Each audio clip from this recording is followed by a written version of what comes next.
ବିଜୟ କରିଅଛନ୍ତି ଶ୍ରୀ ନୀଳକଣ୍ଠର ବହନ ସେଠାକୁ ତୁମେ ବିଶ୍ୱସ୍ତ ଚରଙ୍କୁ ପଠାଇ ବୁଝିବେ ରାଜା ଆମ୍ଭର କଥାକୁ ଆଦେଶ କରିଅଛନ୍ତି ଶ୍ରୀ ନୀଳମାଧବ ତବ ଦ୍ୱାରା ଅସମ୍ଭବ ହୋଇବ ସମ୍ଭବ ତାଙ୍କ ଆବାସସ୍ଥଳୀ ନାମେ ଗୋଟିଏ ଅପୂର୍ବ ମନ୍ଦିର ତୋଳାଇବ ମହାଶୟ ତା ମଧ୍ୟରେ ଜଗନ୍ନାଥଙ୍କୁ ଆସୀନ କରାଇ ଅମାପ ପୁଣ୍ୟ ଅର୍ଜନ କର ନର ସାଇଁ ଏହି ପ୍ରକାର ଆଦେଶ ଦେବ ବିଚାର୍ୟ ମନ କୂଳ ପ୍ରବହିତ ତେଣୁ କନିଷ୍ଠ ନନ୍ଦନ ଅତି ବୁଦ୍ଧିମାନ ଆଉ ସୁନ୍ଦର ସୁଷମ ସକଳ ଗୁଣେ ଅଟନ୍ତି ସେହି ଅନୁପମ ତାଙ୍କ ପରେ ଅଟନ୍ତିର ରାଜା ଇନ୍ଦ୍ରଦ୍ୟୁମ୍ନ ଅତ୍ୟନ୍ତ ବିଶ୍ୱାସ କରି ଅଛନ୍ତି ସ୍ଥାପନ ସେହି ବ୍ରାହ୍ମଣ ଯୁବକେ ପାଶ କୁହକାରୀ ଅତି ଗୋପତରେ ବହିରେ କଦଣ୍ଡାଇ ଆହେ କୁଳ ପୁରୋହିତ ଶୁଣ ଗିର ଶୁଭ ବେଳ ଦେଖି ଯାଅ ଶ୍ରୀ ନୀଳ ସୁନ୍ଦର ତହିଁରେ ବିଜୟ କରିଛନ୍ତି ନାରାୟଣ ନୟନ ଦର୍ଶନ କରି ଆସବି ତହିଁରେ ବିଜୟ କରିଛନ୍ତି ନାରାୟଣ ନୟନ ଦର୍ଶନ କରି ଆସ ଯାବହନ ରାଜାଙ୍କ ବଚନ ଶୁଣି ମିତ୍ର ବିଦ୍ୟାପତି ପୁଛା କରି ବିନୟରେ ରାଜାଙ୍କୁ ଭାରତୀ ଜୟ ରାମ ହେ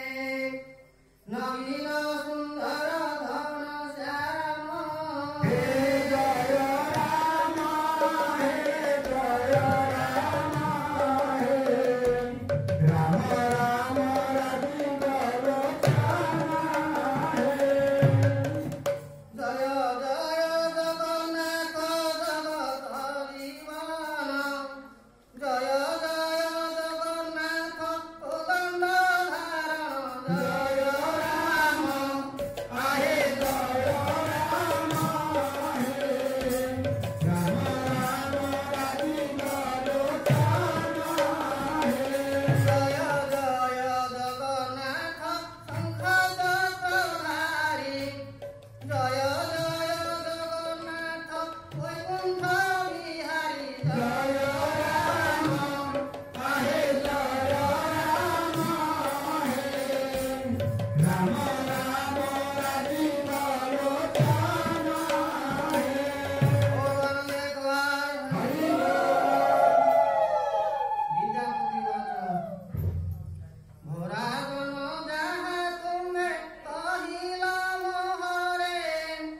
ଶ୍ରବଣ କରିଛି କାହାଠାରୁ କହବାରେ ଶ୍ରୀ ନୀଳ ସୁନ୍ଦର ନାମେ ଅଛି ପରଗତ ତାହାର ମହିମା ଯୁଗେ ଯୁଗେ ଅଟେ ଖ୍ୟାତ କଳ୍ପବଟ ନାମେ ଯେଉଁ ବଟ ବୃକ୍ଷ ଅଛି କୋଟି କୋଟି ପ୍ରୟୋଗ ଭୋଗ କରିଅଛି ତାହାର ମୂଳରେ ପ୍ରଭୁ ଜଗତ ଜୀବନ ଯୁଗେ ଯୁଗେ ରହିଛନ୍ତି ସଦା ବିଦ୍ୟମାନ ଏହା ଶାସ୍ତ୍ର ପୁରାଣରେ ହୋଇଛି ଲିଖିତ ଶୁଣିଲ ଆନନ୍ଦ ହୋଇ ଅବନ୍ତୀର ନାଥ ବୋଇଲେ ଯଦ୍ୟପି ତୁମେ ଜାଣିଅଛ ଏହା ନେତ୍ରେ ଦର୍ଶନ କରି ଆସ ଚୌଆହା ହେଉ ବୋଲି ସମମତ କରନ୍ତେ ବ୍ରାହ୍ମଣ ପଣ୍ଡିତ ଗଣଙ୍କୁ ରାଜା ଡକାଇ ତକ୍ଷଣ ଶୁଭଲଗ୍ନ ଶୁଭବେଳ ପରାୟଣ ସ୍ଥିର ବିଦ୍ୟାପତିଙ୍କୁ ବିଦାୟ କଲେ ଦଣ୍ଡଧର ଚତୁଃ ଯୋଗ ଯୋଚାଏ ରଥର ଉପରେ ବସିଣ ଗମିଲେ ବିଦ୍ୟାପତି ଆନନ୍ଦରେ ପଥରେ ଦିବସ ନିଶି ଅପାର